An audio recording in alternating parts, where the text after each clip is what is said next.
tayong mga gagawin dito. Lahat ito kailangan natin tong gawin.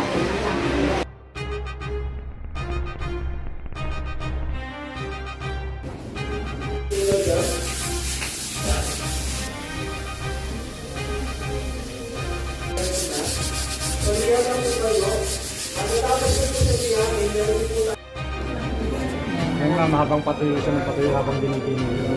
Magkakaroon na siya ng master yung parang design niya yun yung lalabas.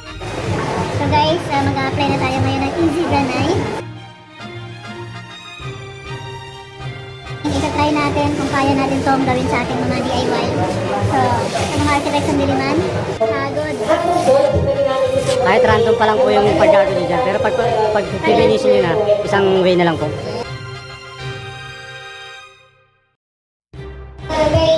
Yan guys, so tapos ko nang i-apply yung ating Easy Granay.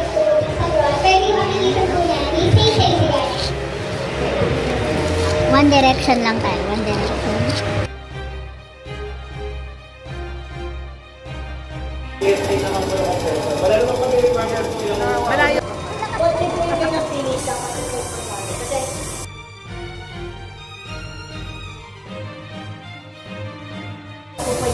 Kasi meron tayo yung mga component natin, size natin, like bigla natin sa 1.6, 1.7, 1.8. Mas pino po yun. So, same with the Easy Granite, kailangan lang po natin siya ikalat, randomly, medyo may TN, kasi ito, lalo na to, medyo mas malalaki yung granites niya kasi stone chips na po mismo yung nakakayo dito sa ating base.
Anong concept mo?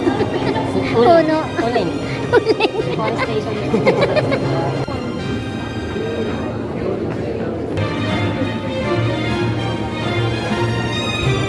Anong concept mo dyan? Kala ko brain. Sige.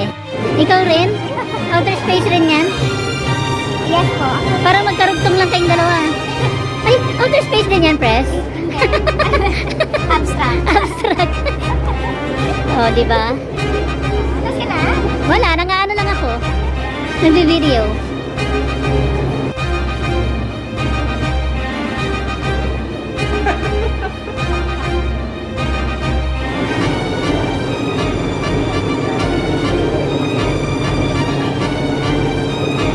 Kailangan may patabingi ang ulo, sir. Ang hirap kulayan tuloy. So,